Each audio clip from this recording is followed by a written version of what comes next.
Uh, Very good morning to everyone here, my friends, and our lecturer, Dr. Ken. So we're going to go ahead and present chapter 1 of college success. And yeah, let's just get to it.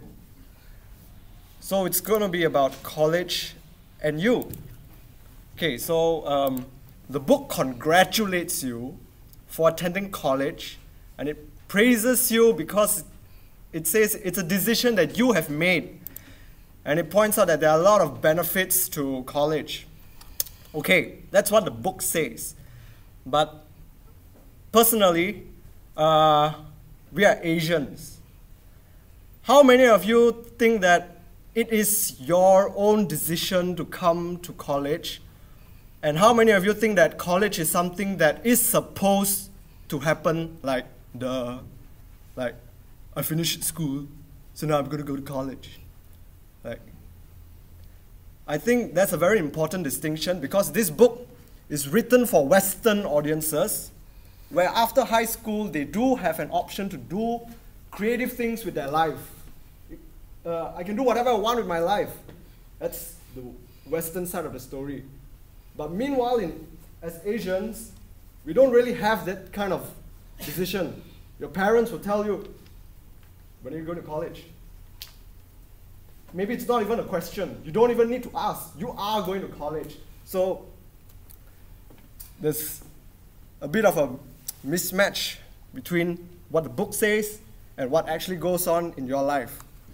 And the book goes on to say that the benefits, there's very good benefits to coming to college. But it's only true if you do well. What if you laze around and you drop out? Then college, it doesn't really pay off anymore. There are no benefits anymore if you don't make it through.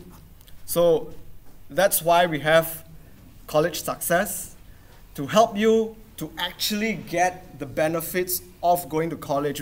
Make sure that you don't die halfway. So yeah, it's quite useful. Here are some of the less tangible benefits you get by attending college. These are like the benefits you may not realize you are getting. Yeah, financial maturity, be part of a community. These are all benefits that you may not realize you are getting from a college experience. So, moving on to the next section, we're going to move the focus away from the college and onto you. Because college life is really all about you, yourself, and what is it that you want to achieve in these few years that you're going to spend here. So, basically this is all that you need to know. What is it that is important to you? And do it. Make some time, manage your time to do the things that are important to you. It's as simple as that. The end. So, what's the problem? Why is it not as simple as this? Why is there a book? Why do we need to read a textbook? Why do we need a course? This is all that you need to know. So, what's the problem? Well, first of all, what is important to you? Can you tell me? Do you know what is important to you? Do you know what you really want in life? Do you know what is important to you 10 years later? So what do you want? Here are some of the things that you might want. Do you want to be rich? Do you want to have a lot of friends? Girls, do you want to cook? Is this what you're doing? Is this what you want in college? Is this what is important to you in college? Do you want to be smart, the top of the class? Do you want to find true love? Or are you here to advance your career, be the next professional gamer? Which do you enjoy? Just take a look and try to think about it. Which are the things that you enjoy doing here in college? Now think about what is beneficial. Which of the things that you enjoy are going to help you in your college success? Don't be afraid. There is no right or wrong. There is nothing that you can enjoy that someone can say, wrong. There's no right, there's no wrong. Just get to know yourself. You have to know what is it that you enjoy.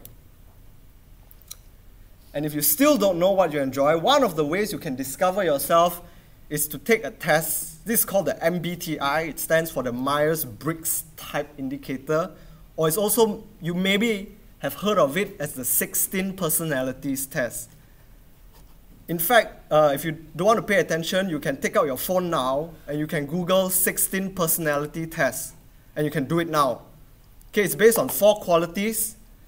No quality is bad, but it's just 4 qualities and their opposites. And it kind of measures you. It asks you maybe 100 questions that you have to answer, whether you agree or don't agree. And then it tries to judge you based on your answers. What kind of a person are you, measured based on these four areas? And then with that result that you get, it tries to determine your personality and gives you advice based on your personality, and it does things like suggest what is a suitable job for you, what is a suitable relationship advice for you. So this is the 16 personality test. And all of us graduated from high school. And so the book wants to pay a lot of attention to the differences between the high school experience and the experience you're going to have in college. The most important thing is going to be time management, because everything is going to be about your own effort. I'm sure by now you would have realized nobody is going to push you to work. If you don't do your assignment, is anyone going to remind you? Maybe your friends, your very good friends. Other than that, I don't think so. Another big difference is large lectures. In high school, the learning experience is a lot more personal. It's you, your friends, and your teacher. Come to college, this is no longer the case. It's a big hall. And there's one lecturer all the way to the front, and he's going to just talk for 3 hours. So this is a very important difference, because as Asians, we have a very strict and regimented high school experience, unlike Westerners. You watch Western dramas, Western TV series, you see what life in high school is like. You remember High School Musical? The kind of high school experience, and you compare it with what you have done in high school, I think it's very different. Your high school is probably sitting down for 6 hours, class, go back. That's high school. Welcome to college. Now everything is different. And there will be new challenges that you will face because of this difference, and it can be overcome with enough hard work and the right attitude, which my partner Swivan will cover later. So, yeah, I really want to stress on this. In college, nothing is going to happen by itself. Everything from the food that you eat, what time you eat, whether or not you skip breakfast, the revision for your exams, how often you wash your clothes, how often you clean your toilet bowl, it's going to be up to you. Nothing is going to happen by itself. So, here's a short question. Which are the benefits of college? So, what do you think? This may come out in the quiz. So, which are the benefits of college? I took this question from the book, and I thought it's interesting because for me, I believe the answer is none of the above. None. Because it depends on what you do. Just taking a course in finance is not going to make you smart in finance if you don't do anything. Just taking a course in success strategies is going to be a complete waste of your time if at the end of the day you still don't do anything. That's why, personally, I believe that the benefits of college depends on what you do. And now, enough about this. Now let me pass to my partner to talk about the differences among students. So, thank you. All right. This section is about different worlds of different students.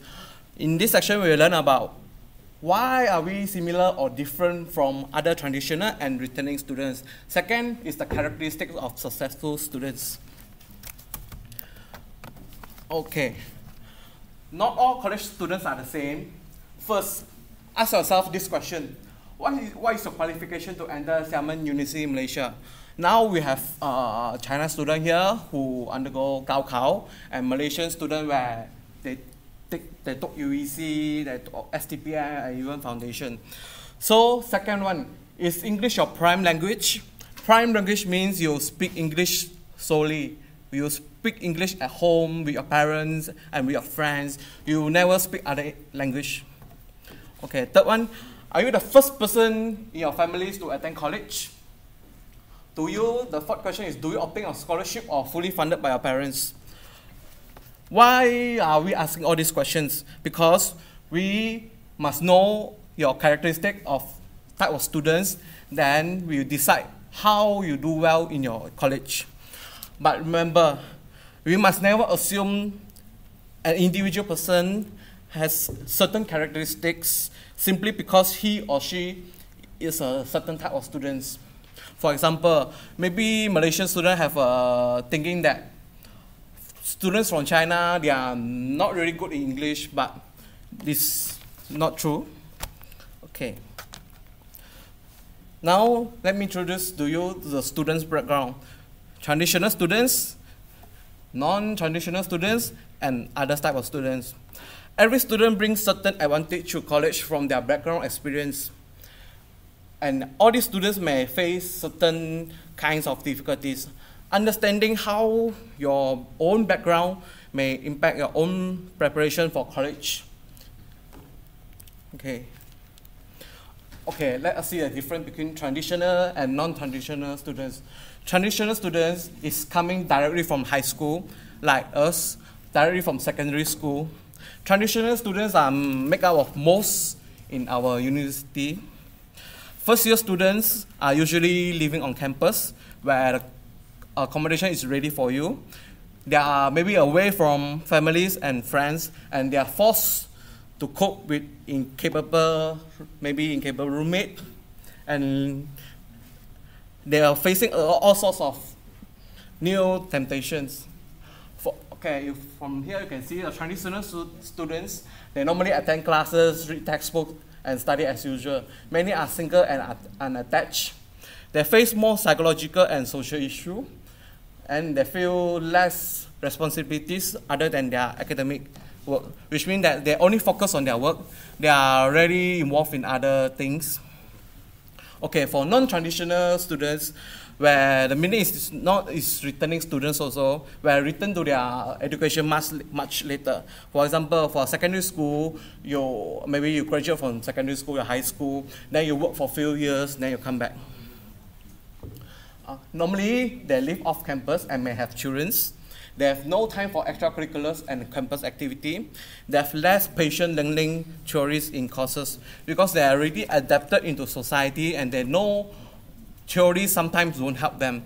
Practical is the most important thing. All right, other students group. So this all is listed here, all other type of students. First is commuter students. They come to campus only for classes. This also applies to every day you go home, like some of my friends, after classes they go home, which they live really near. Secondly is first generation students. It's first in their family to attend colleges, and so they have less experience they can get from their parents or siblings. Recent immigrants and international students. These international students are coming from different culture. They need more time to adapt to local culture, like for example in Xiamen. Students with disability. Okay, then students who are working. These students who are working, they might face some financial problem, or as I asked just now, maybe they are fully funded by their parents, don't have any scholarships, so they have to work for their tuition fee. Okay, students with family. Okay, after we discussing all the type of students, now let us discuss about the profile of successful students. Here there's a 12 or 14, there's 14 type of characteristic that successful students acquire. First is good attitude. Successful students have good attitude and they know how to stay motivated. In college life, there's stressful and there's different kind of people you face. So stay motivated is your best choice, is your best way to achieve success. Secondly, is good time management.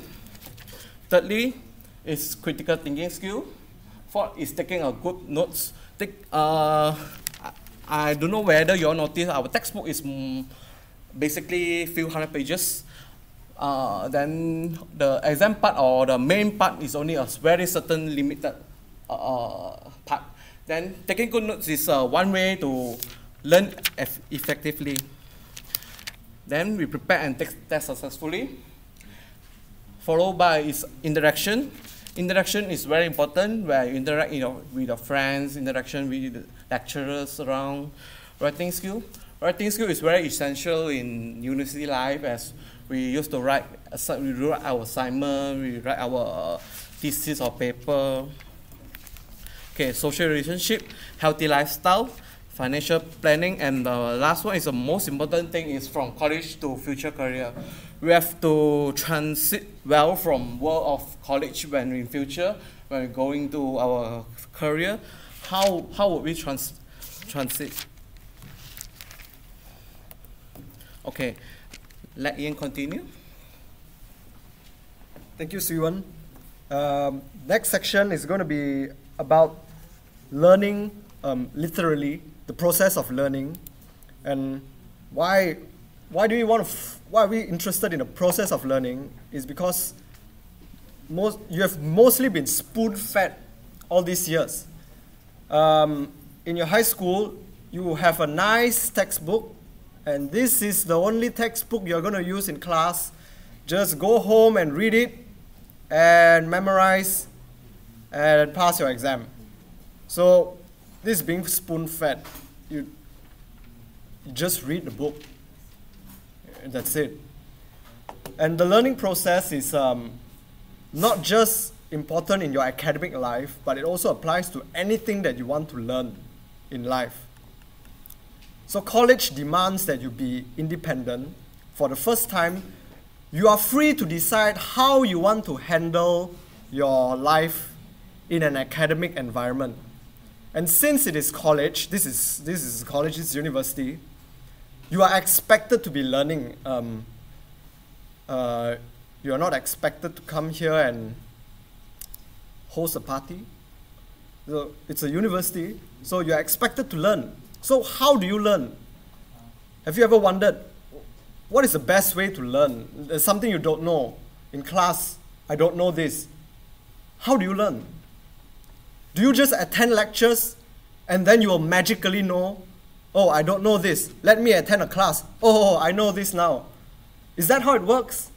So this section takes a look at the learning process so that you can prepare yourself to learn instead of just hoping that, oh, I hope that I will learn. I've learned. No, it doesn't work that way. So we're going to learn how to prepare ourselves to learn. Preparation. Imagine the difference between a student who's running late to class. He runs into the class, he sits down, he takes out his bag, he takes out his pen. There is no ink in his pen. He can't write anything. And he has to borrow something from his friend. And his friend has no extra pen. And so he's looking left and looking right and he has not enough paper. Compare this to a student who arrives early to class, 5 minutes early, takes a look at the previous lecture, asks the lecturer some questions about the previous class, and tell me, who do you think is going to learn more effectively on that day? That's why preparation is important. The next is the absorption. I don't think this is a problem for any of you, because you guys come from high school. And your high school, you absorb a lot of things. You absorb a lot of books. And absorption is how the information goes from your eyes to your brains. So that's absorption, the book. You always have the joke. You can't remember, you can't finish reading the book in time. What do? You put the book in your pillow, and then you sleep on it at night. Oh, absorption. So that is what we mean by absorption. These jokes are very lame. The third step is capture. This is how the information that you have absorbed is going to stay inside your brain. Like I said, you are very good at absorption. You have no problem. All of you are pros, because all of you can take the book and it can go from your eyes to your brains. But how do you capture it? How is it going to stay in your brain? And the fourth step is to review. Once it gets inside your brain, are you going to review it and revise it? That's why you always revise your notes before an exam, because it's a learning process. So I guess you guys are quite good at this. So we're going to come to learning styles. Learning styles kind of explain why some people perform better in class. Again, there's no right or wrong, but have you ever wondered why your classmates, there's some classmates who are smarter and they get better grades and they do their assignments like it's so easy, and there are some classmates who are bad in their studies and they get bad grades and they don't know how to do assignments? Is something wrong? Is something wrong with you? Or is this natural? Why is there a difference? You guys go to the same class. Why is this guy smarter and this guy dumb? So one way to explain it is to look at learning styles. The best learning style is, learning style is the method that you are comfortable in learning. And this is different for everyone because it's biased based on your intelligence. Everyone has a different intelligence, and research has tried to identify what are these intelligences. And so the book presents like two different views. One is Howard Gardner's The 8 Intelligences, and the other is VARC, which is visual oral. You can see this. None of them are perfect. None of them are true. But it just goes to show that everyone has different intelligence. And based on your intelligence, which one you are best in, you will learn better differently. You guys get it? Let me give an example. Verbal. Okay, let's look at verbal. If you are a person who is good in verbal intelligence, it means you like to listen to speaking. So you'll probably enjoy what I'm doing now because I'm talking a lot. And if you're a person who is high in verbal intelligence, you will enjoy it. Oh, yeah, I like to listen to people talk. This is verbal intelligence. Now let's compare it with kinesthetic. Kinesthetic means movement. If you're a person who is good in kinesthetic intelligence, you'll feel like you're going to die now because I'm talking a lot and you're sitting down. You're not moving your hands, you're not moving your legs, you feel like you want to die. But you're going to be very good in sports. You're going to be able to learn faster than the other kids. When both of you join the club, both of you join the society, you're going to learn faster and you're going to be better. You're not going to be like this kind of people because you're better in kinesthetic intelligence. And usually, the classroom environment is biased towards the verbal and the logical.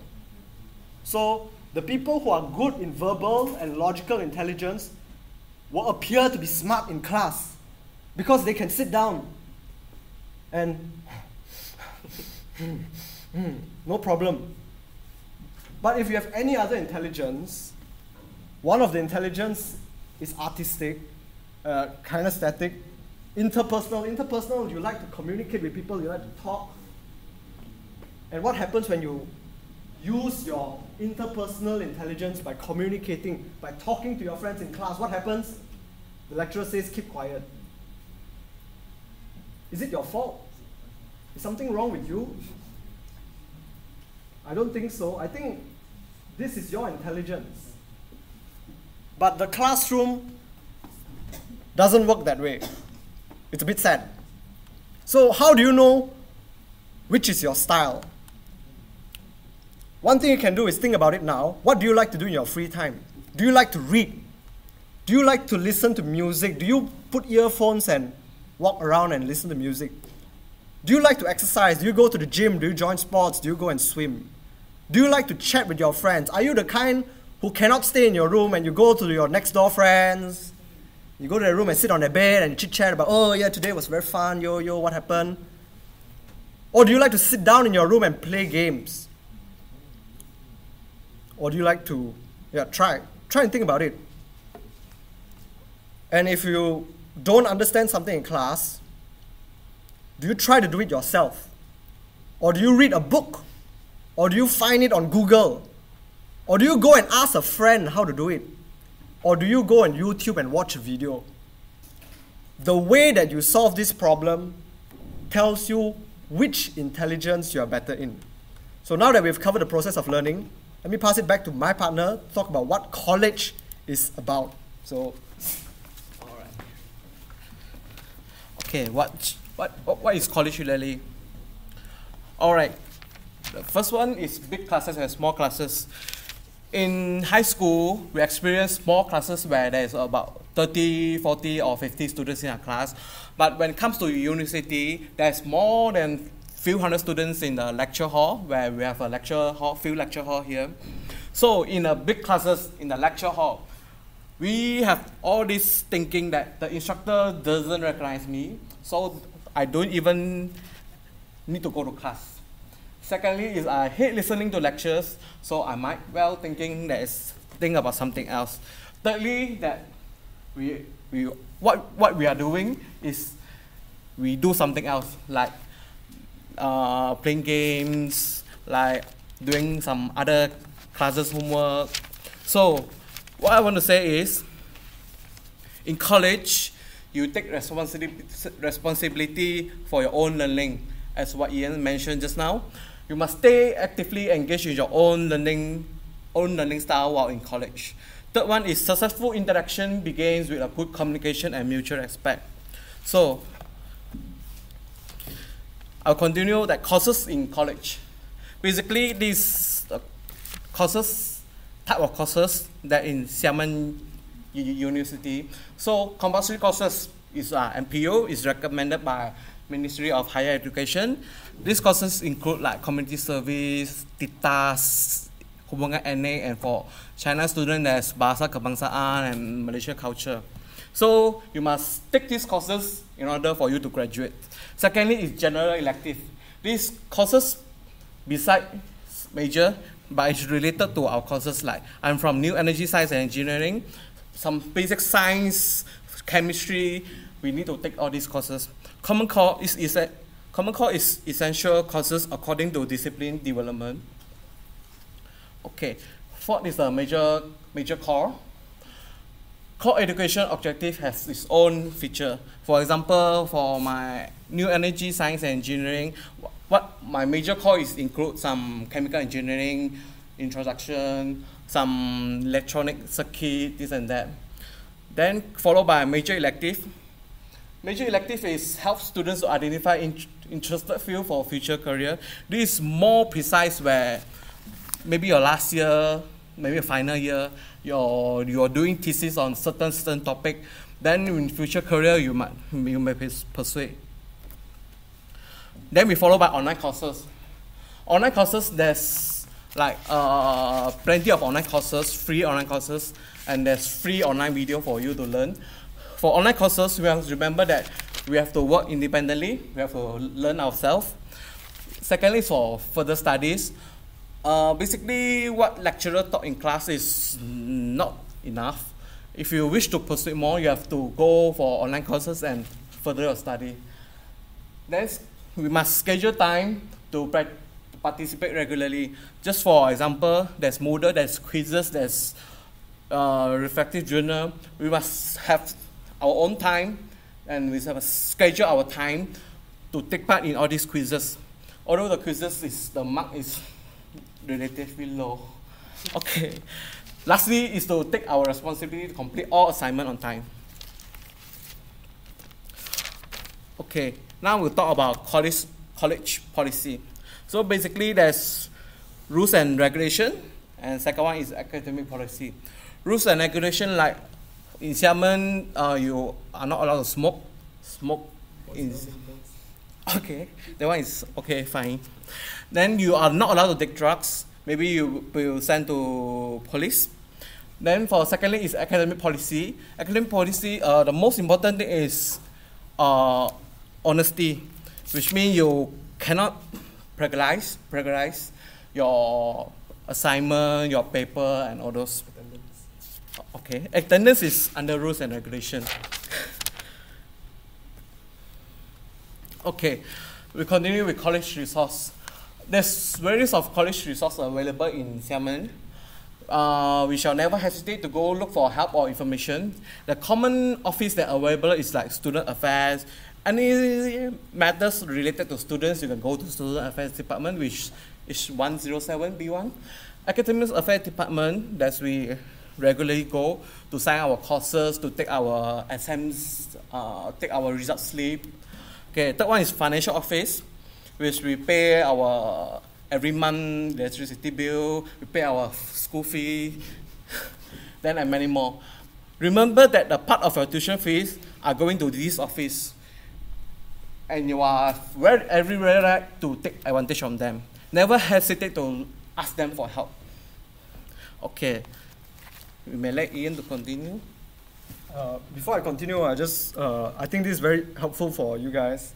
College resources.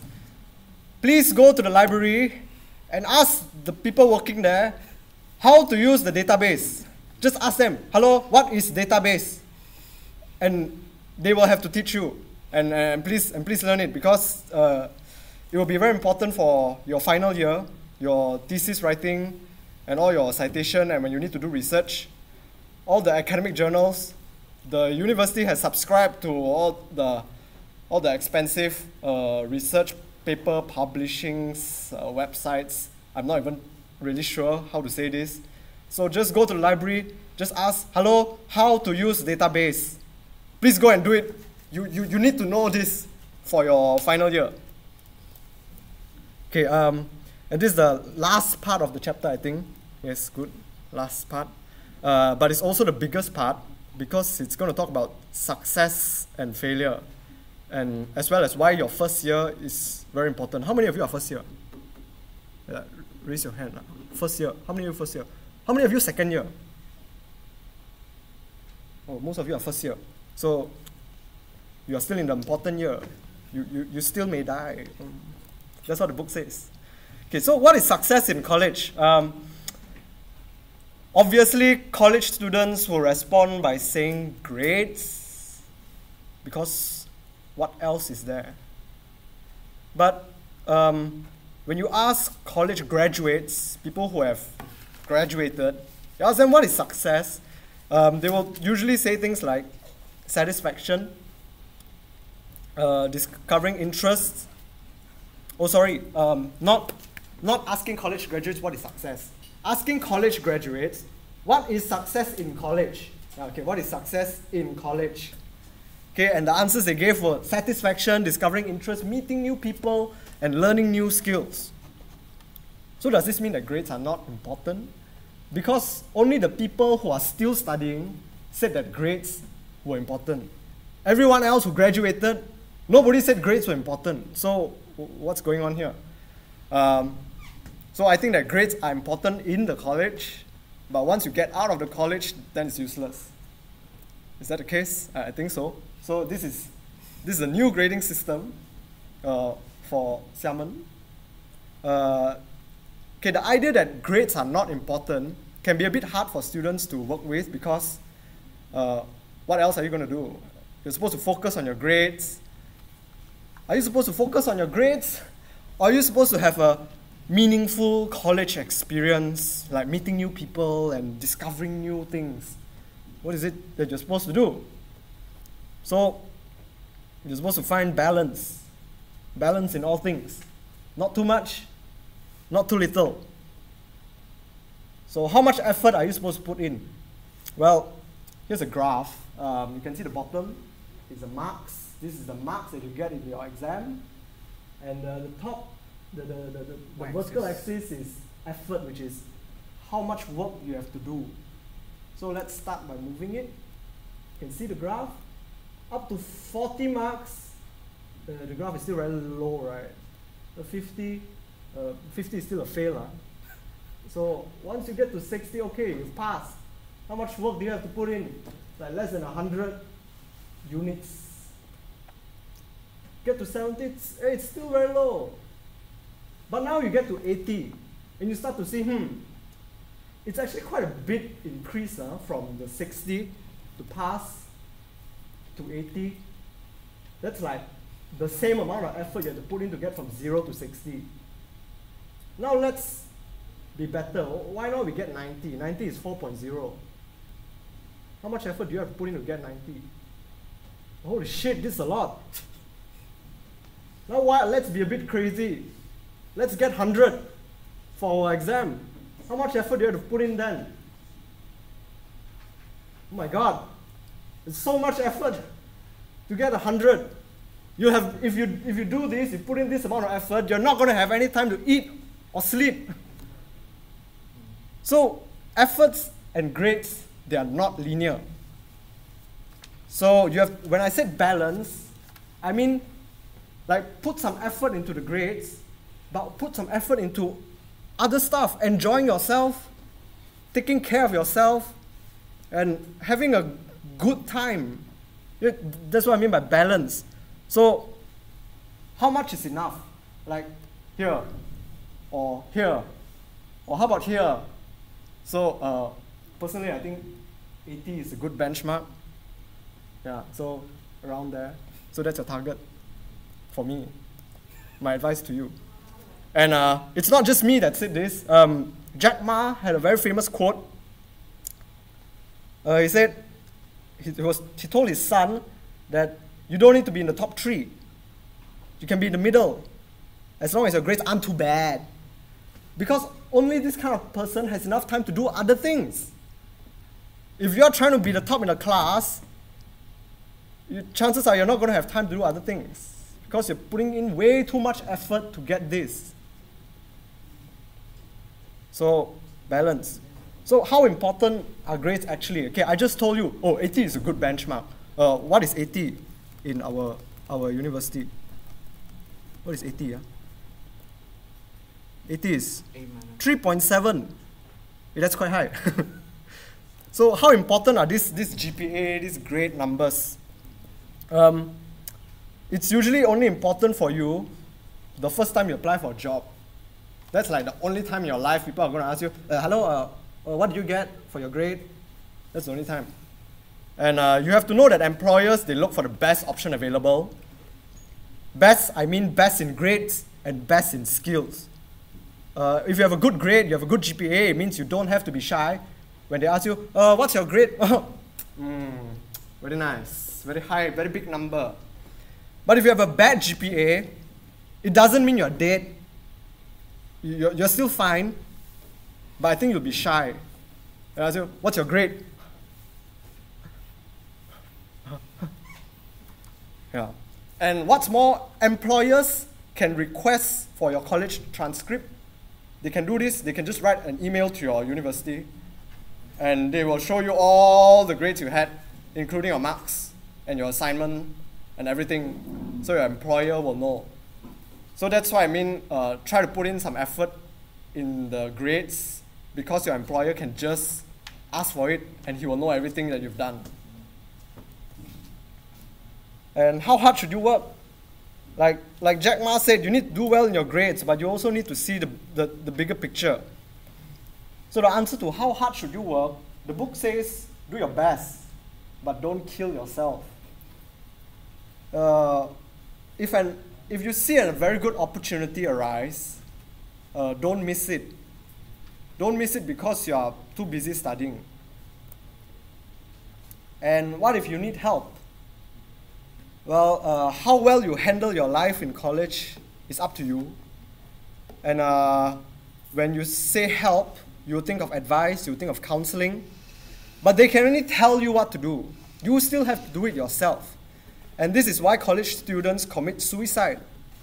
And this is why students of Xiamen University are going to the rooftop of B1 at night to have confession sessions. I didn't know that.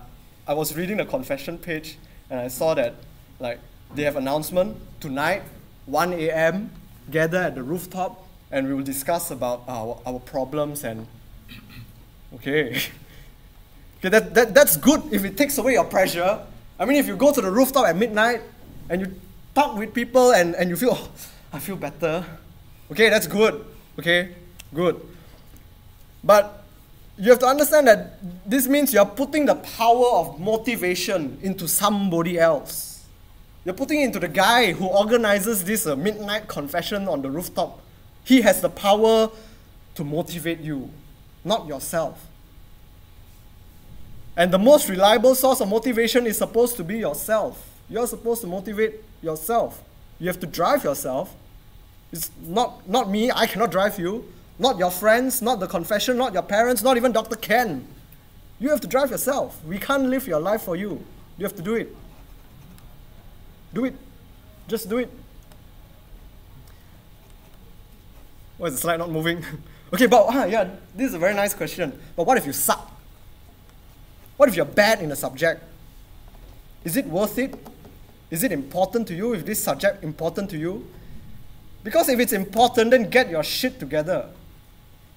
It's important to you. If it's not important to you, then drop it.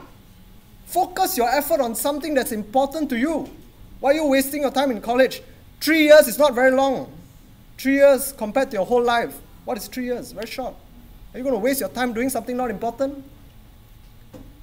If it's important, work harder. If it's not important, drop it. I'm getting emotional. Huh? So my advice is choose carefully. When I mean choose carefully, I mean to anything that you can choose. From your girlfriend, to your time you eat, to the elective course that you take. Choose it carefully. And stick with it. Why stick with it? Because you want it. It's important to you.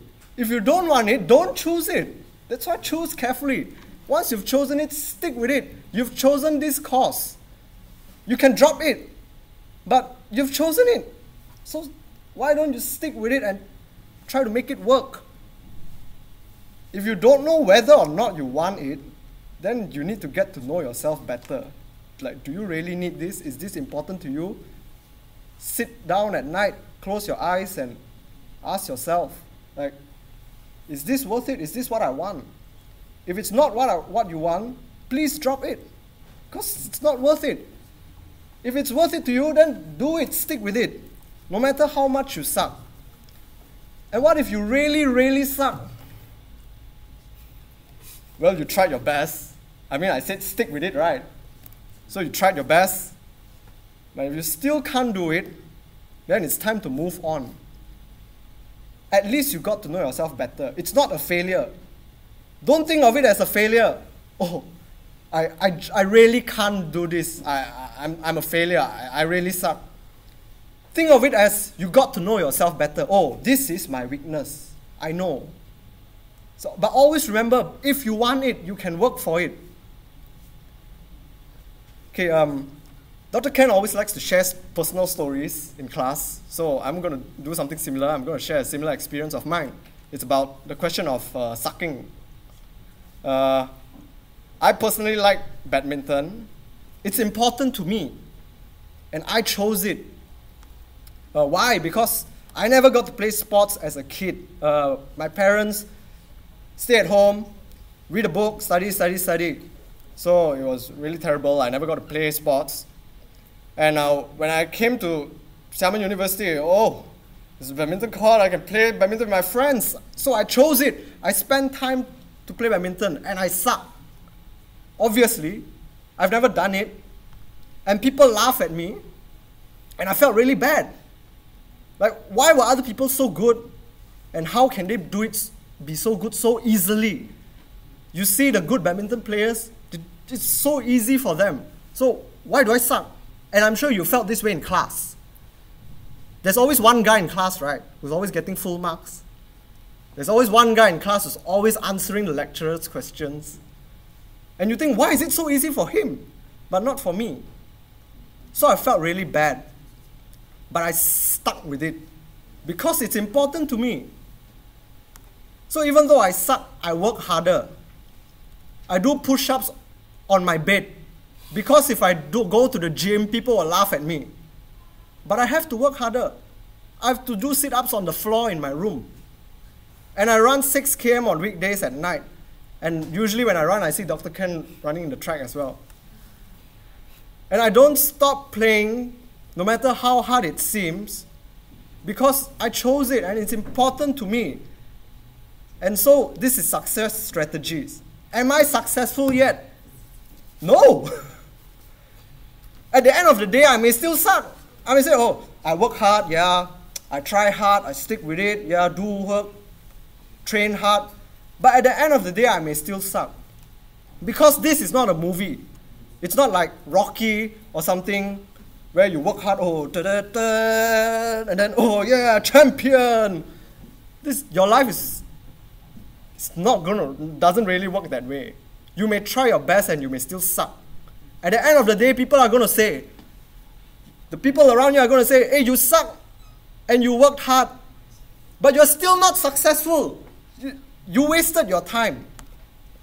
And I'm definitely still not successful in badminton because I'm not the best player. I'm not going to go to the Olympics. I'm not going to be successful.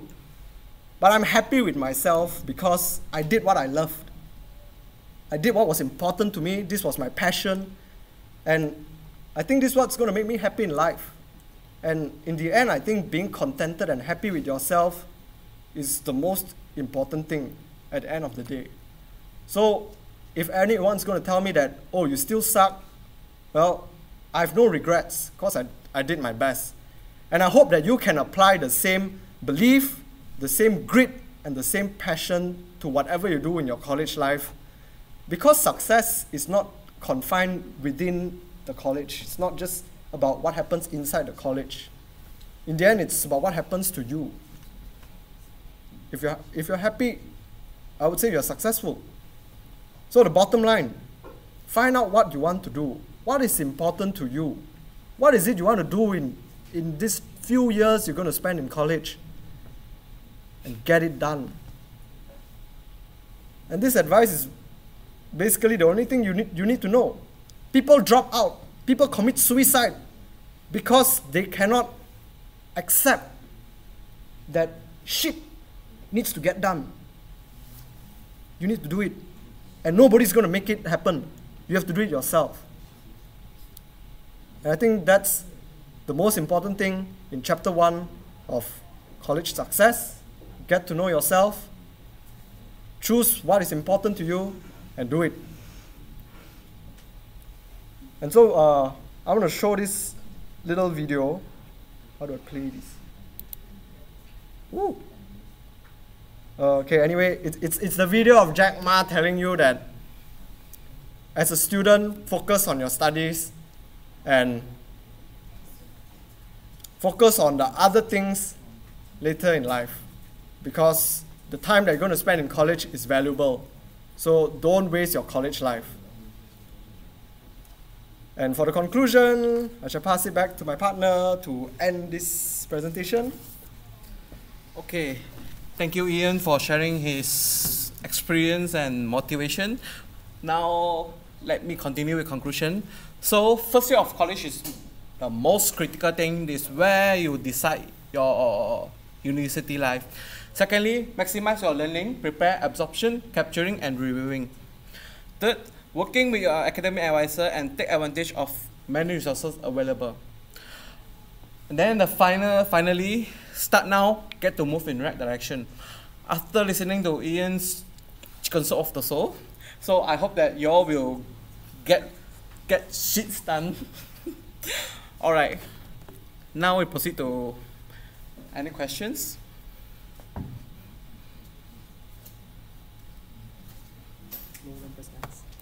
Okay, these are review questions. So the first question is, studying in college or university is most important challenging because the answer is there. As you can see, you are responsible for your studying yourself because you take charge of yourself. Then the second question is, which of the following is not one category of courses offered in college? Very obvious, is advanced course. Alright. If no questions, thank you very much.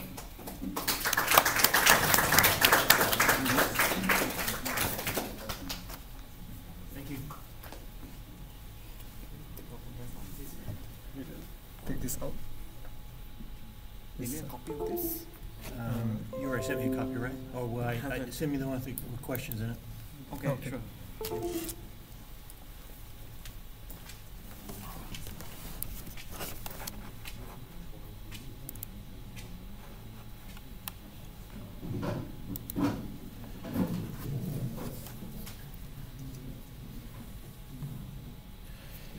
Okay, first off, let me just make a few remarks, following up on the presentation. For one thing, just to kind of let you get an idea of how I might evaluate that, so you know, gee, what do we do in comparison? They did a very good job, had a good PowerPoint. Again, those 4 things that I'm judging by is the PowerPoint. Their PowerPoint was good.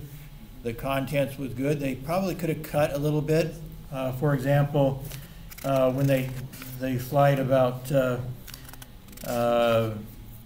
traditional and non-traditional students, I don't think we have any non-traditional students at Chaiman at all, I don't think. But if so, it's very, very small compared to some universities and colleges. I've taught at a college where almost all the students were non-traditional. They were working part-time and had families and had all this sort of stuff going on. Very different than Chaiman. So that slide is very important for that college. This college probably not. Could have been thrown out.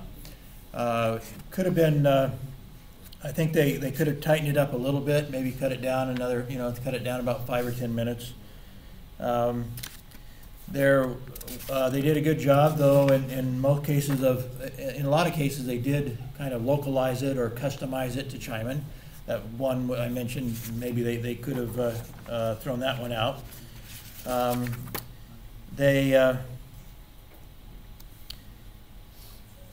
So overall, their delivery was good. They didn't depend on their notes too much. They might glance down a little every couple of minutes to look at what they were trying to, their notes or whatever to help guide their discussion. But they had good eye contact. Their presentation was very conversational, or at least expressive, rather than just reading a text like some students in some of my classes do. So they're definitely going to get an A. There's no question about that. Whether they get a perfect 10 out of 10 or something, I don't know. Being first, I might very well give them a 10 out of 10, even if there were a couple of little things that I could critique. So they've set a very good example. They've set a very high bar for everybody else to try to copy, and I don't really expect all of you will be able to, frankly. There's a reason why they agreed to be number 1, is they're very confident, right? They're maybe they're downright cocky. They're going to come up here and show everybody how good they are, and they were good. They were good, and so they set a very high bar for everybody, and as close as you can come to that, I'd be very pleased if you can get anywhere close to what they did, because they did an excellent job. A couple of other remarks on it. In the importance of taking notes, one of their slides. Taking notes in this class is very important. You can have most of your journal entries done by listening in class and taking notes while you're thinking about it, while you're listening to it. Gee, what's important? Gee, that made a lot of sense to me. Write down a few notes about what they said, and you might even write down maybe the title of the slide or something. You can go back and look at the slide to remind yourself. But you can have a lot of your work done if you're taking notes while things are happening. Same thing when you're watching the videos that I've asked you to watch. While you're watching it, don't just sit there and watch it. Take some notes. And then your journal entry will be much, much faster and easier if you're doing that. Kind of related to that also, they were talking about the different learning styles. Howard Gardner is a person I talked about before. I forgot his name. That talked about there may be as many as 13 different types of intelligences. I think there may be, how do I put this? Whoever was talking about a slide, Ian, I don't remember, failed to maybe recognize one aspect of that that's important for you to understand. If you understand that you're a good oral learner, that you're learning from listening to us, well, that's great, because you're going to be doing a lot of listening. But what if you think you are a kinesthetic learner? You just give up? I can't do that. I can't learn from oral, from people talking all the time. Actually, note-taking is kinesthetic learning. In learning a new language, for example, you want to learn a new language, write it.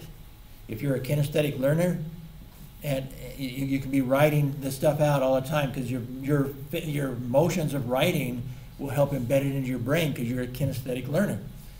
There are other ways that you can do that too, but writing is one of the easiest ones for a kinesthetic learner to improve their learning, is to write. I would, let me talk about that a second. I back 20 years ago, more than 20 years ago now, how time flies. More than 20 years ago, I got involved with computer-based learning.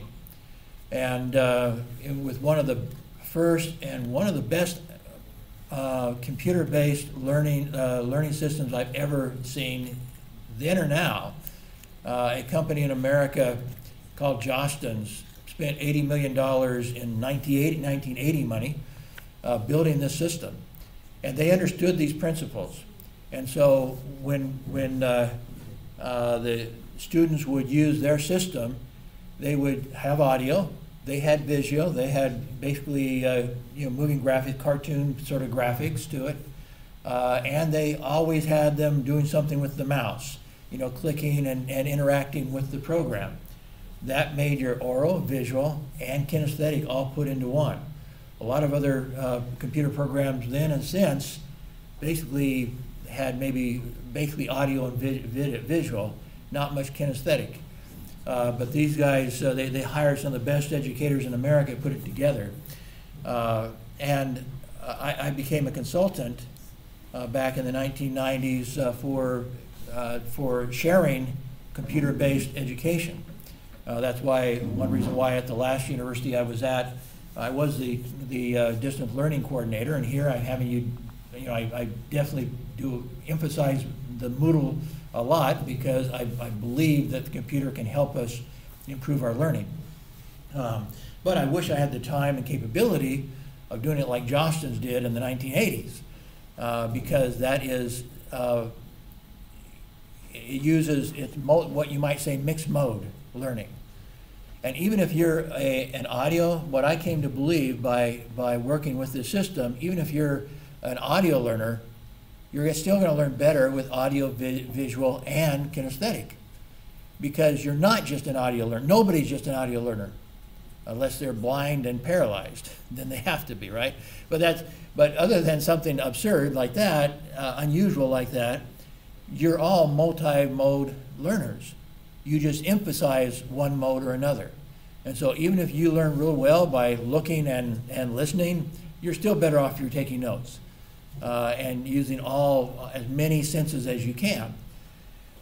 Anyway, with this system that Johnston's created, I was working with a lot of in America. You don't have to go to public school if you don't want to. If your parents don't want you to, they can homeschool you. And so a lot of homeschool parents were buying this system, and they found that their children on this system could, on nationalized tests that they were required to take, the children could keep up or surpass the school children, those going to the school, with only 2 hours a day on the computer. So 2 hours a day on the computer or 6 hours in class. The children that were being homeschooled were doing it in 2 hours and then riding their horses or doing other things because of the impact of that mixed mode learning system. So I don't have that mixed mode learning system for you to do for this level of education, but you can do it for yourself. If you understand the importance of mixed mode learning, then mix your modes. There are different ways of emphasizing it. Again, note-taking is one. Some people do things that, to me, I'd be almost embarrassed to do. They make up songs to help them remember certain things they need to remember. Create acronyms and stuff. They do lots of things to help themselves learn. Also understand, a lot of people are really good at, one of the things I'm very weak at is remembering names. And one of my friends was reminding me what I already knew, and that is the power of association. We talked about our conceptual framework and sticking all these little pieces together. Well, you can do that on your own too. So you can think of a concept and then think of something that it sounds like. So, for example, you think of, I'm just coming to the top of my head here, axiom. You're taught about axioms, and you say, how will I ever remember axioms? Well, you just start tearing that that word apart, has the word ax in it. So now in my mind, I need to somehow create the meaning of axiom with an axe. You start creating the visual image in your mind to help connect it in your mind in an artificial way, kind of a bizarre artificial way, that an axiom would somehow mix with axe. But there are ways of tricking your mind to help it remember things better. I don't usually use that. Basically, I use just simply listen really good. I tell my own children that the most important thing you can do is listen to the teacher, because the teacher almost always tells you exactly what you have to do to get an A. Because basically the teacher is going to tell you the stuff that's important to him. So if he's talking about something that's important to him, guess what's going to end up on the test? What's important to him? Because what's important to him, he's going to think should be important to you. And so if you listen to the teacher, he will tell you how to get an A if you're listening. Now you may have to interpret what that means, but the key is the teacher will always emphasize the things that are most important to him. And the things that are most important to him are going to show up on the test. That's just the way it is. It's psychological. And so I out-psych the professor. Is I listen to him and I figure out what's important to him, because that's what's important to him is going to be important to me for that test purpose anyway. So listen to your teachers. Certainly the visuals are important, but I do take notes. Maybe I am a kinesthetic learner. I don't know. I know some of 2 languages besides English. When I was young, I lived in Central America for 2 years. In order to prepare to go there and do some teaching and stuff, we went into an intensive 2-month program to learn Spanish. I'd taken a little bit in high school, but didn't learn much. But in those 2 intensive, it's a live-in program where basically once we walked in and moved into that dormitory, we were not allowed to speak English anymore. It was intensive Spanish only. Now, that's one reason why in a lot of universities like this, I would like to see a university make an English-only policy. You don't even talk to your friends in another language. You talk English. Because if you talk English, you're going to become superb at English. The more you use it, the better you'll be at it. but I haven't convinced any universities that they should do that. But that's my thinking. Because of my experience in 2 months, after those 2 months, I was able to go start teaching in Spanish in 2 months of intensive training. In fact, after 2 weeks, I started dreaming in Spanish. Because because my mind was now programmed, I could no longer speak in English, I had to dream in Spanish. Okay, so my mind adapted totally to this whole idea that now I was living in a Spanish world. Now, in my dreams, initially, I was making up words that sounded Spanish, and they really weren't. But they sounded Spanish because my brain thought it had to be in Spanish, so I had to make up words to pretend that it was speaking Spanish. They didn't know enough Spanish yet. Contrast that to when I moved to Kazakhstan about 10 years ago. Now I was teaching in English. I really didn't have to speak any Russian, and definitely not Kazakh. Pretty much, well, for education and in the big city like Almaty, Russian is the dominant language. I started learning it, but it was with an audio-based program, Pimsleur. And so when I was walking, as Ian was saying, I walk a lot. And so I'd turn on my Russian Pimsleur lessons and listen to them, and I was walking to work and back again and stuff.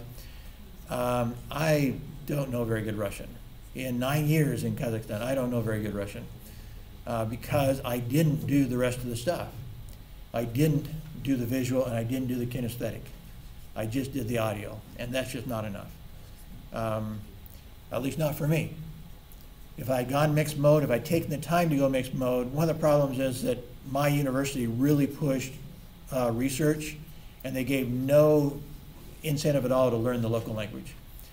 Because we were teaching in English and we weren't supposed to teach in any other language, they didn't care if we learned Russian. And so most of the professors did not learn Russian or Kazakh because they didn't have to. But I personally thought they should have given us incentive because it's a good thing to know the local language.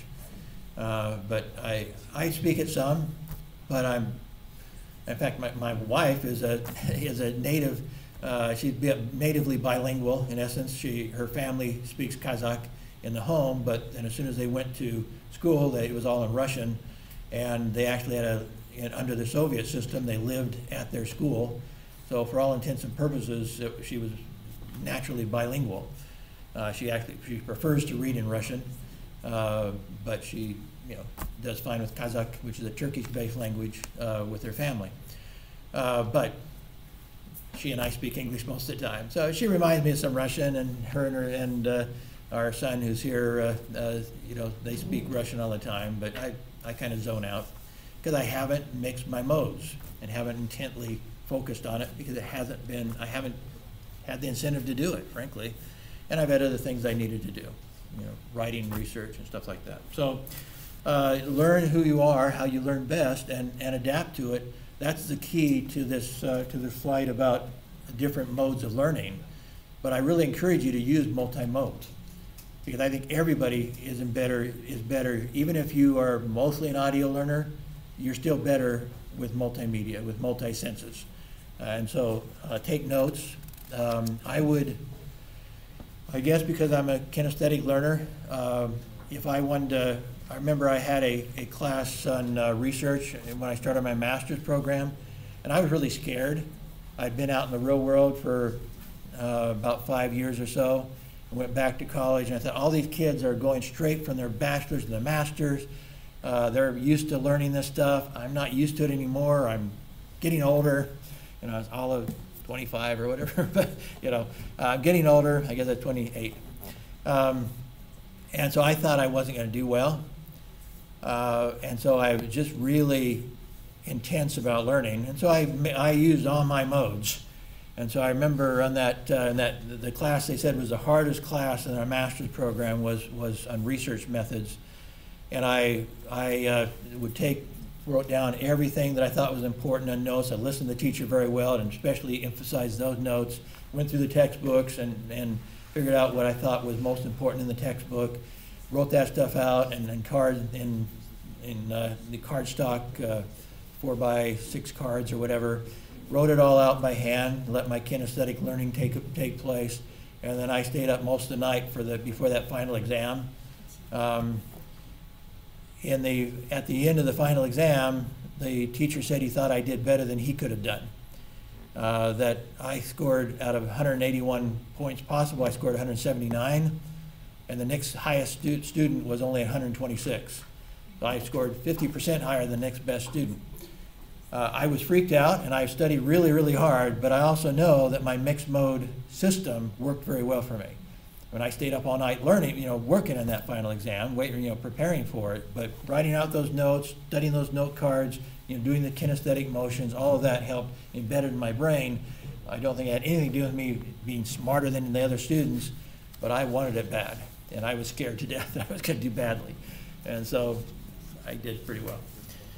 So learn how to learn, how you learn best, and but I encourage you to consider mixed mode learning.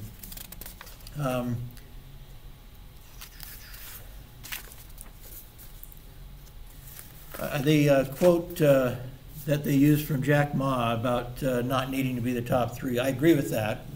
In fact, studies have shown that the students at Harvard, among the students who went on scholarships to Harvard, when they analyzed their success later, the ones that were most successful were not the ones with the perfect GPAs. They were the ones that were involved in clubs, that they were maybe working part-time, they were doing other things, and so they actually found an inverse relationship. Now that's within a narrow group of students, so it wasn't this very smartest students and the very dumbest students, if you would, but it was within those that were good enough to get a scholarship. The ones that were best were not the ones with perfect grades. And so knowing that, you should put in you should try hard, don't get me wrong.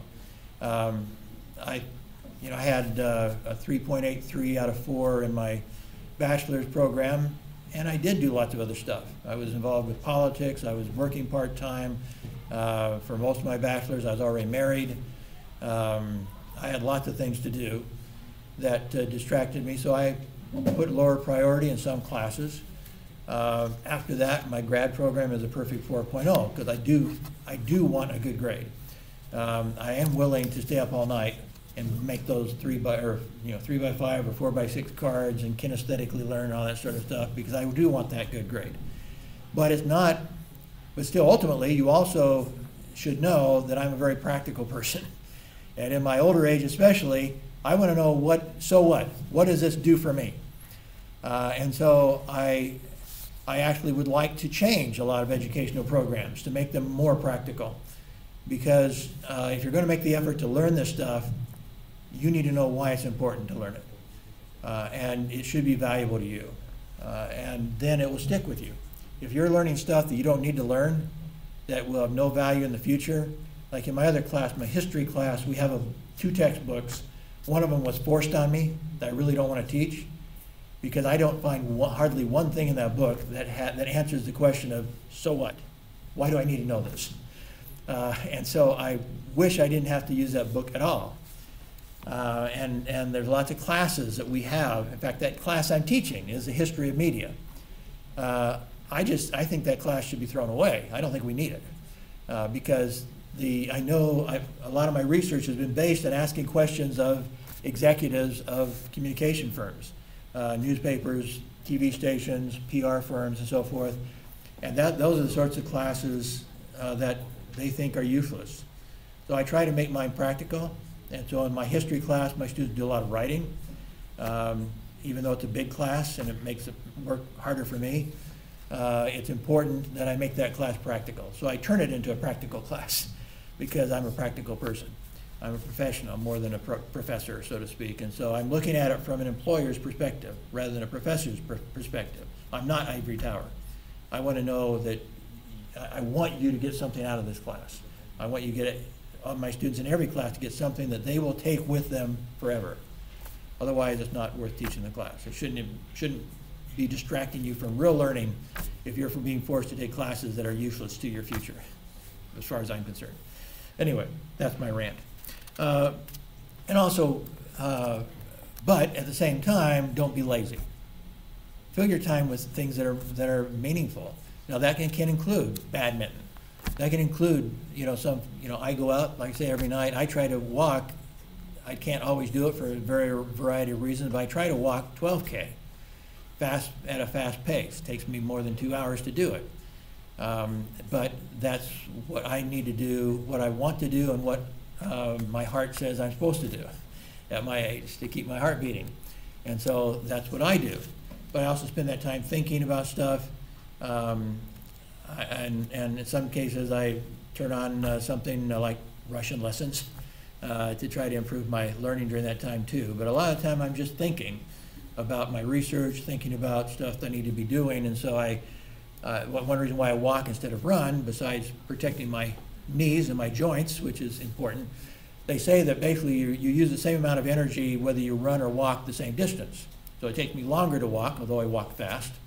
But if I'm willing to go walk 12K while Ian's running 6K, I'm using more energy, twice as much energy, because I've gone to 12K instead of, because it's the same amount per distance, not per how fast you do it. So I walk and I think. I can't think very well when I'm running.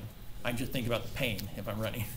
And so if I walk, even though I walk very fast, I can think at the same time. So I like to use that time thinking while I'm getting my exercise done. But also there's other things that obviously many of our billionaires, our recent billionaires, didn't even graduate from university. So they were obviously doing other stuff that was important to them, and they ended up making a mint doing it. Some of the richest people in the world, found other things that were important to them while they're going to university, to the point where they finally hey, it's time for the real world now. We don't need to finish this university stuff. You don't have to be smart. You don't have to. Your intelligence does not have to come from a university. Now, for most of us, it's a good thing to finish the university. It does help us, but then if you stop learning after the university, then you've really screwed yourself, because lifelong learning is far more important than 4-year learning. You can learn a lot more. It's like me walking and Ian running. If you keep walking and he stops because he's too tired after 6K, I'm going to beat him. I'll beat him to 12K because he stops. Okay, same thing with learning. If you stop after 4 years and I'm stupid and I keep learning for 50 years, who's going to learn more? I may be really stupid, but in 50 years I can learn more than you learned in 4 years. Plus, mine's more updated. And so lifelong learning is really, really vital. And I know lots of people who were not top grade achievers who over a period of time became much smarter than those who stopped learning once they got their degree. So lifelong learning is far, far, far more important than 4-year learning. You just can't match it. One other thing, I guess, that I would say, and I want to try to get through a little bit of this other subject. The other thing I would say is that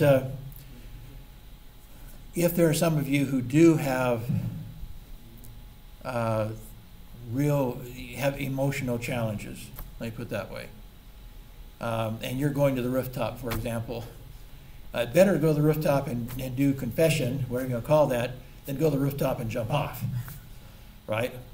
So if you need that, do it. But you may also want to go talk to the doctor here on campus, and we have a counselor available on campus as well. I have both a daughter and a sister who tried to commit suicide.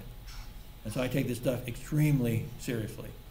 There are some things that some people just can't handle.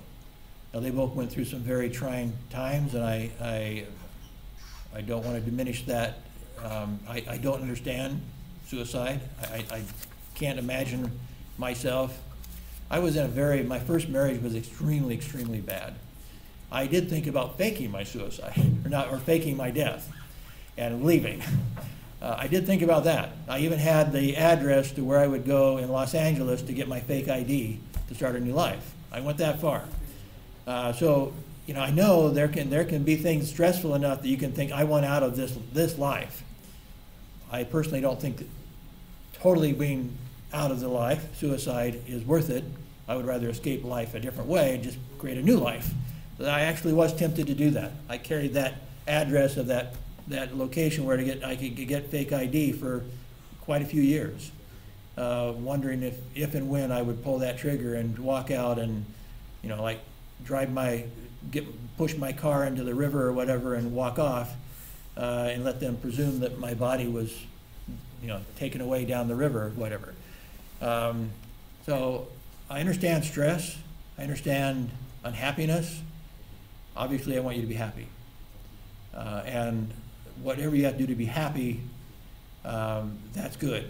Usually it's not.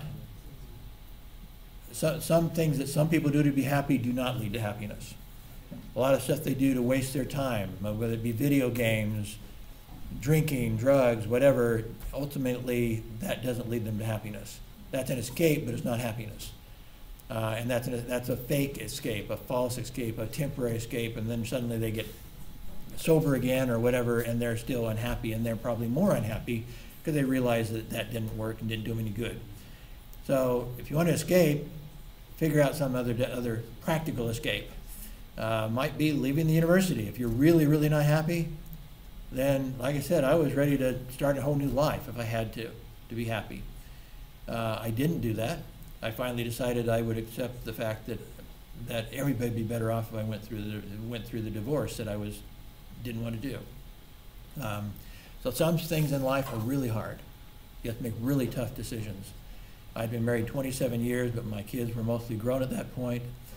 And actually, my oldest daughters actually thought we needed to somehow intervene with my ex-wife, force her into psychological treatment and so forth, but it didn't work. It backfired on us.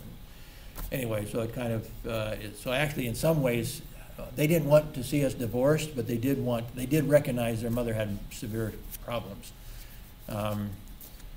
So anyway, some things are just tough. Figure out what you need to do. If anybody needs to talk to me, come talk to me. That's okay. I would much rather spend hours with somebody than have them do something drastic that, that I don't want anybody to do. Okay? Okay. Well, I don't have a lot of time to go through this, but I want to go over the key parts of this third habit, and I'm going to assign you some videos to watch, so you'll have about an hour's worth of videos to watch on this that I think probably will be adequate. But again, we're on the third habit. I should bring this circle up to number 3 here, putting first things first. The key to this is saying things which matter most must never be at the mercy of things which matter the least. In many cases in our lives, that's what we do, is we put the wrong priorities and stuff, and there's several reasons for it. One reason is that we get pressured by other people who say, well, you have to do this right now. You have to fill out this form right now. In fact, I didn't fill out a form. I'm supposed to hand it at 12. It won't be filled out by 12 because I haven't done it yet, because it wasn't a high priority. It's whether or not I'm willing to go to a team building experience on Saturday. Well, guess what? I have more important things right now than filling out a form about team building experiences right now. And so I was up late last night working on this presentation I'm presenting and stuff like that. But I'm setting my priorities. And if the university wants to fool around with paperwork, they're going to find that I'm always late on paperwork, because it's not a high priority with me. So you need to figure out what is important and figure out what you can ignore, what you can delegate, what you can do quickly and without excellence, and what you can do, what you need to focus your time on. Ultimately, this habit of putting first things first is your second creation they talked about. Efficient management without effective leadership is, as one individual phrased it, like straightening deck chairs on the Titanic. No management success can compensate for failure in leadership, but leadership is hard because we're often caught in a management paradigm. So this was basically the focus of habit 2. But now, if you don't do habit 3, all that visioning, all that mission work, all that other stuff is useless. phase free is actually do it. As they were saying, do it. Do your shit, if you want to say that. Whatever. You have to do it now. All the planning in the world gets you nowhere if you don't do it. Now you have to try to fit in, and this has everything to do with what this last lesson was about, what the team was presenting. How do you cram it all in? Carefully, very carefully. So habit 3 is the second creation. The physical creation is fulfillment of the actualization, the natural emergence of habits 1 and 2. It's the exercise of independent will towards becoming principle-centered. It's the day in, day out, move moment by moment doing it. You're now just doing it. You've thought long enough, you've planned long enough, now do it. And most people fail in this. In fact, Dr. Covey says in one of the videos I'll have you watch, or we may watch if we have time, that's the biggest failure, is this is the habit where most people fail. Because it's the one that takes the most effort and takes the most focus. You actually have to do it. You can't talk about it anymore. You can't dream about it anymore. You can't visualize about it anymore. Now you have to do it. And a lot of people can't figure out how to fit it all in. Even if they work hard, even if they're hard workers, they can't fit it all in. How do you do it? We had an excellent talk yesterday afternoon. Did anybody go to the talk by the Sritan? If you did not, you should have.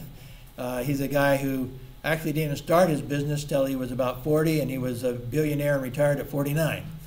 But he did a lot of other exciting things, and he's still doing exciting things. He's going to jump off a 5,000-foot cliff is his next adventure. About 1 out of 60 people die when they do that from this particular location he's going to. But he's explored the Amazon jungle. He went swimming in the Arctic Ocean. He's done lots of amazing things now that he has the money to do it.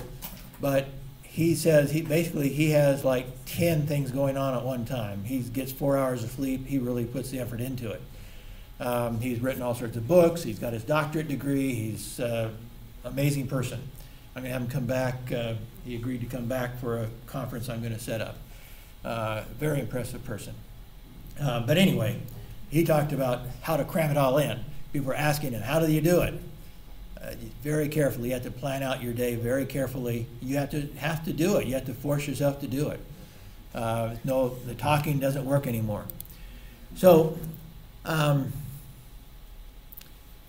one of the questions that Dr. Covey asked is, what one thing could you do in your professional life, and what one thing could you do in your personal life that would really change your destiny? That's a question you should think about. In fact, that might be something you should put into your journal entry. What could you do that would change everything? That puts you back into the planning stage a little bit, but it helps you prioritize what's really, really important.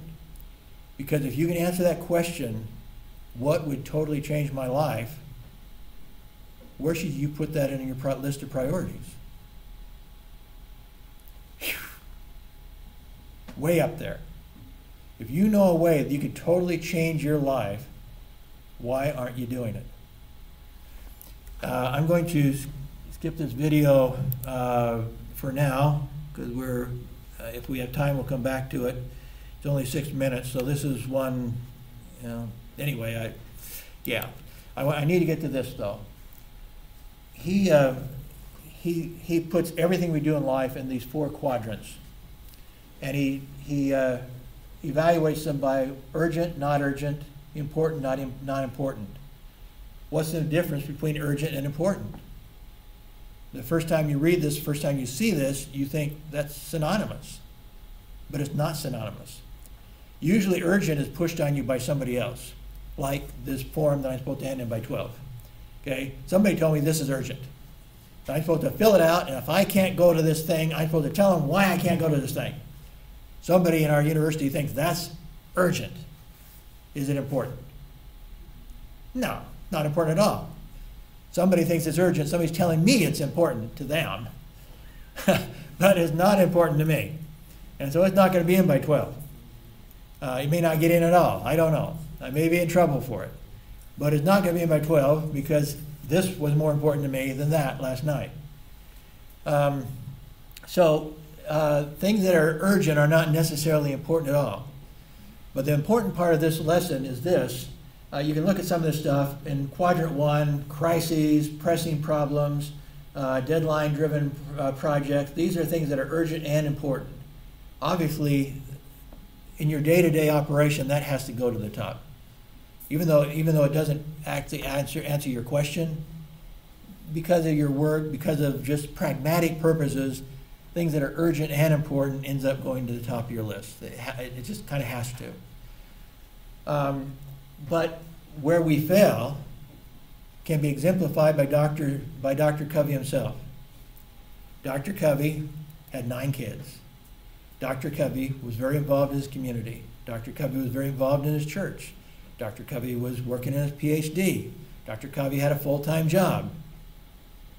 How in the world does he squeeze in writing a book? Very carefully. He had to set a very high priority to writing this book that we're studying. Considering all the other conflicts, if anybody had a reason to say, in Spanish, mañana, mañana, tomorrow, tomorrow, I'll do this. He certainly could have come up with a reason every day not to work in his book, right? Can you even imagine having 9 kids, having a full-time job, working on your PhD, being involved in church and community, and writing a book? Where do you squeeze it in? Well, right after the urgent and important is where you squeeze it in. Right after quadrant 1, you have to squeeze in quadrant 2. Be important and not urgent. And that actually should come in ahead of quadrant 3, which is urgent, not important. That's the form I didn't fill out. In quadrant 3 is that form. Because it's not as important as quadrants 1 and 2. Even if somebody's telling me at the university, now maybe for pragmatic reasons, I'm going to have to fill out that form. But I'm going to try to put it in a priority to where it's going to end up late. I'll do it during lunch today. And they'll have it by 1 o'clock instead of 12 o'clock or whatever. They'll get their darn form. But that's where it goes, is what quadrant 3 is. Not really that important. And if other things were really, if I had, there's some point where I might just say, heck with that form, I'm not doing it at all. There are some things in that category that somebody's saying, urgent, urgent, urgent, and I'm saying, no, not in this lifetime. Not to me. And there are things like that that I've ignored for long periods of time, and forever, in fact. So the biggest problem is that when you answer that question, what is that one thing, especially the way he phrases it, what is that one thing that you have not achieved that would change your life, that you're not working on now, that you're not doing now? It is by definition in quadrant 2. And quadrant 2, think about Dr. Covey again. He wrote a book that at one point his company was making $500 million a year, and he was speaking all over the world to thousands and thousands of people, and 30 or 40,000 people or 40 million people have read it in 30 different languages. He has changed the world by his concepts. Presidents, prime ministers, business people all over the world have paid great sums, a lot more than the $30 for the book or whatever, in order to get his education because of how valuable it is. And he's made lots of companies, helped companies, double their revenues and double their income because they followed his advice and his consultations. So what if he didn't write that book? He'd still be happy, still have his 9 children, maybe 10. He would still be doing everything else. And nobody should expect him to do anything more than that. But he did do more than that. He squeezed in a little time every day. Instead of quadrant 3, instead of quadrant 4, he squeezed in that time. A little time every day to work on his book and change the world and his own destiny. That's where we have to be working. We have to figure out what's in quadrant 2. What's really going to change our lives that we're not doing And we need to recognize how important it is. Now, psychologically, we may have to tell ourselves, we may have to put it on our schedule and say, this is now urgent, not just important. I have to move what's in quadrant 2 into my urgent list. That I will not ignore this because I have made it urgent. Because until then, you're going to always find a reason not to do it. This is one of the most important things that Dr. Covey talks about. As I said, this is where he says most people fail. They can't get to that, they can't figure out how to fit in quadrant 2. They can define quadrant 2 as the thing that will change my life, and they can't fit it into their schedule because the other 3 quadrants are taking their time, and they only have 24 hours. As the Sri Tan last night said, that's the one thing in which we're all equal. We all have 24 hours a day. Nothing you can do about that. And so the people like him, like Covey, like Sri Tan, and others, they're the ones who figured out how to do quadrant 2. Almost by definition, they're the ones who figured out quadrant 2. And while the rest of us are running around doing 1, 3, and 4. So when you analyze your schedule and analyze your time, you have to analyze what should be in my quadrant 2 and how do I move it over to the quadrant 1 list, perhaps. How do I psychologically move it over there? Nobody forced Dr. Covey to write his book, but he had to put that over in that list in his own mind, at least psychologically. This book is going to be written. I'm going to do this much every day. I'm going to get this chapter done by the end of this month or whatever. He had to move it over there, because if he didn't move it there, nobody else would do it for him. By the very nature of our lives, other people are trying to control our lives and tell us what's important and what's important to them and urgent. He talks about how, some people, even in very good things. I mentioned some people have come to me because I've been quite effective in the NGO world, and they come and they want me to help them with this and help me with that. One of my biggest problems is saying no. You have to learn how to say no politely. He gave the example, his wife was doing lots of stuff, and somebody talked her into taking a chairmanship of a certain community activity, and she asked one of her best friends. And her best friend said, I am so proud of you. I'm so happy that you're doing this. It's so important. What you're doing is so important. But I just can't help you. I've got some things that I have to deal with. I don't have time to help you, so I'm sorry.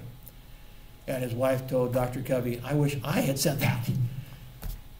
Because there's nothing wrong with saying that. If you are too busy, then you need to say no to some things. The other thing you need to learn how to do is delegate. We talked about that before, about how some people have delegated and the people underneath them can hardly believe they're being delegated to. Because most leaders, so-called leaders, don't know how to delegate. Now, at this stage in your life, you probably don't have anybody to delegate to. But at some point in your life, you'll be able to delegate to somebody. And it could even be your children. It could be your wife or your spouse, whoever. Maybe in my case, my wife is not working.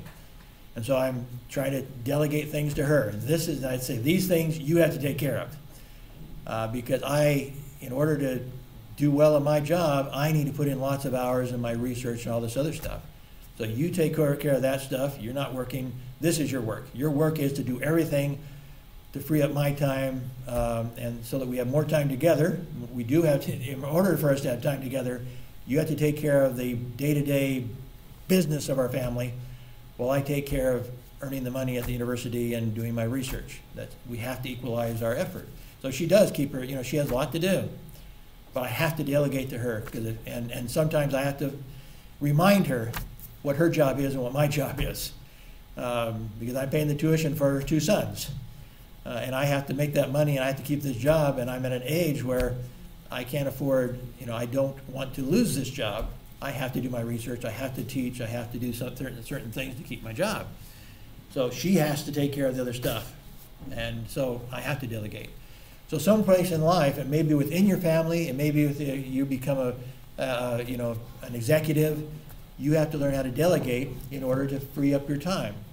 This is also where, in a sense, where that oil CEO of the oil company that we were talking about in the last class had to figure this out too. He had to suddenly realize in order for him to be a leader. Now, he was thinking leadership, and so he was talking about it in habit 2. But that also changed habit 3 for him. He had to spend his time being the leader of his company. He had to have time to create the new vision, to find new opportunities, to be the person who talks to the leaders in the community and so forth. He had to be the leader. Whereas before that, before Dr. Covey talked to him and taught him, he was being just the manager of his company. So in other words, he wasn't managing his own life properly. In order to be the CEO and be the true leader of his organization, his job was no longer management of the organization. He had to delegate that. He had to be the true leader and be the, and set the vision for the entire company. And he wasn't doing that. Once he did that, in 1 year they doubled their revenue. Once he became a true leader. But so that's where those two things come together. His function in the organization was as leader. Because day to day, in order to be the leader of that organization, he had to change his management. He had to let other people manage. So his self-management had to be to force himself to be the leader of the company and let other people do the management, delegate to them to be do the managing of the company day to day. And so these two areas overlap. Let me see if there's something else real quick here. There's some videos I want you to watch where Dr. Covey explains this stuff in more detail. Lots of good videos here. I guess we'll finish with this. So these things tie together. In accordance with the last habit, begin with the end in mind. You need to know what your mission is in life, or your mission is as a CEO or whatever. What is it that is most important to you? What is your mission? You then look from your mission, look at your roles. So in this case, it might be your role as a CEO, your role as in your case, your role as a student, but a role perhaps as a student leader in leading some club or whatever that you might be involved with. Your role with your family still, even if they're in another country, you still have a role with them. How do you continue to interact and do what you should do with your family? So you look at your different roles, and then you start setting goals for each of those roles. Now that is kind of habit 2. You're beginning with the end in mind, and you're now making it more specific. And so now you get down to the weekly organizing, and that's more of habit 3. Now you have to figure out what you're going to do in your different roles. Do this week or this day. Most of the people that you'll hear the videos on say you should plan your next day. Like today, you should be planning for tomorrow, at least by tonight. You should plan out tomorrow, what you're going to get done tomorrow. And make sure it's specific. Set it on a schedule. Know what you can delegate, which if you can't delegate, you can't, but whatever. But if you can delegate something, delegate it. Set your very specific plans, goals and plans of how exactly you're going to get done, what you need to get done each day. The Sritan he showed us in great detail what he does. Amazing. He made me tired listening to him. Like I say, he gets by in 4 hours of sleep and just tells himself you don't need any more. And he, in fact, somebody asked him, well, how do you do, like if you're late at night, you want to do your reading. He does a lot of reading. He goes through like 8 books a month to get at least the main ideas out of about 8 or 10 books a month. So how do you do this? You're late at night and you're trying to read a book, you get tired. So I stand up. I just stand up and read a book. I can't sleep when I'm standing up. So he has some very practical ways to deal with keeping up his energy and stuff, including, or he may go in the middle of the day, go work out or something so he can get his blood going again. He has some very practical suggestions on how he can get by in 4 hours of sleep and still function at a very high rate. I'm not going to suggest, by the way, that you try to function 4 hours a day. I mean, I get by at 6. I do believe that 6 is possible. One of our, who was it? Oh, I think it was, what's his name, the bodybuilder, that was saying that if you're sleeping more than 6, you're just being lazy. But I don't know if that's true or not. Doctors say a lot of us need more sleep, and I'm supposedly as I get older I'm supposed to sleep more, and you as younger people need to sleep more, they say, but I don't know. Don't waste your time. That's the main thing. Just push yourself. Jack Canfield, again, the co-author of the Chicken Soup for the Soul related books, close friend to Dr. Covey.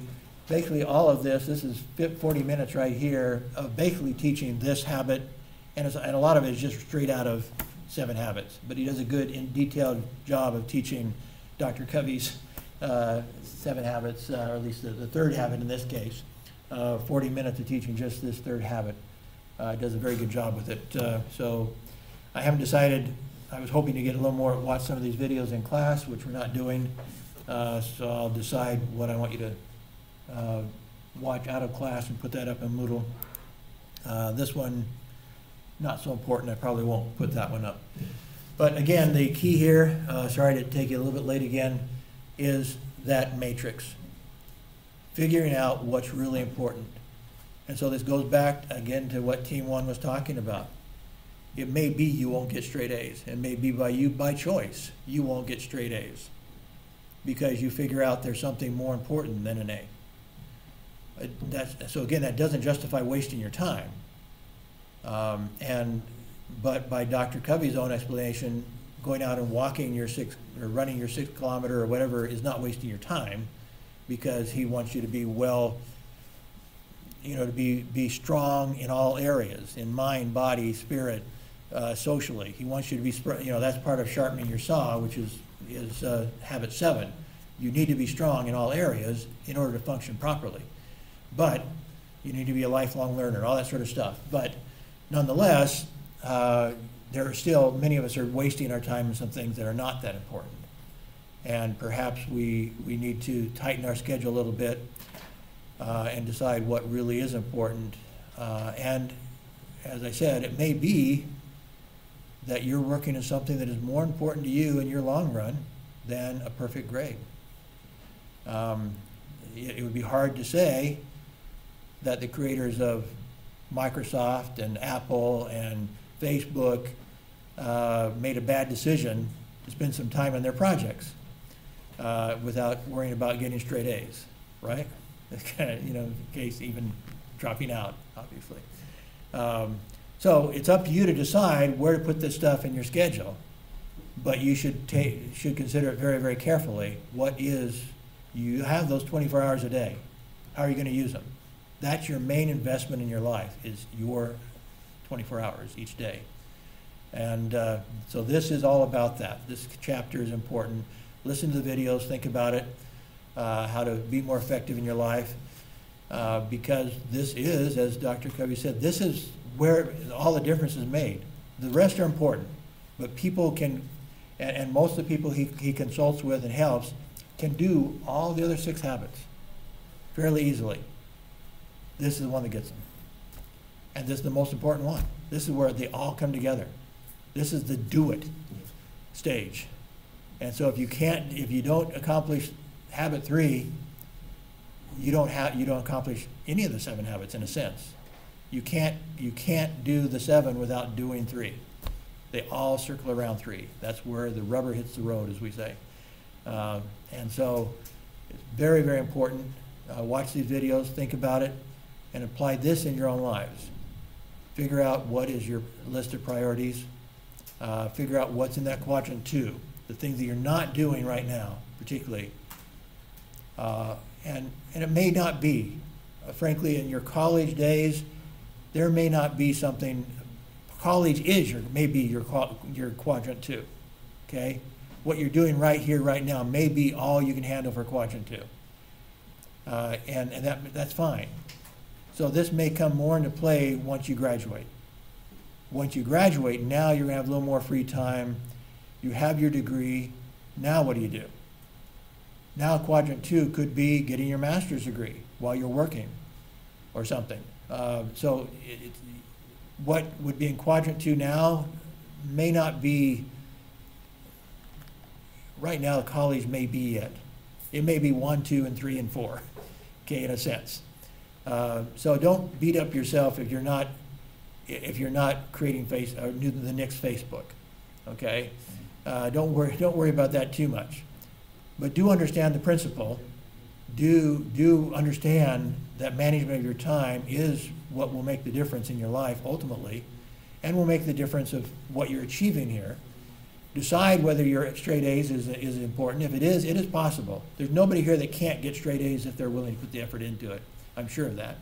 You're all smart. So if it is your number one goal, do it. If it's not your number one goal, what is it? As was said, what is it? What is it where you really think is important right now? But then more importantly, as you graduate, once you hit that stage, now you have lots more choices. You have choices now, but you have a lot more once you graduate. Do you get a higher degree? Do you write a book? Do you start your own company? There's all sorts of choices once this degree's done. And so that's where these things really kick in. How do you delegate? How do you manage your company? How do you manage your own life? How do you manage your family life?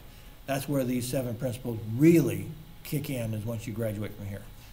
So use them now, but really be prepared to use them once you're out of here, because that's when suddenly everything's up to you. Where you work, where you don't work, whether you go on to more studies, whether you don't, whether you start a business, whether you don't.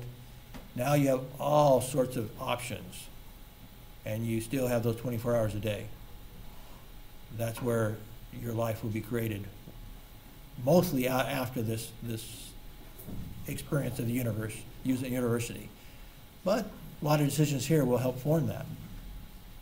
That will help shape your choices after this too. Okay, well thank you. Get on that Moodle and watch some of these videos, and some of this will be more clarified for you. Thank you.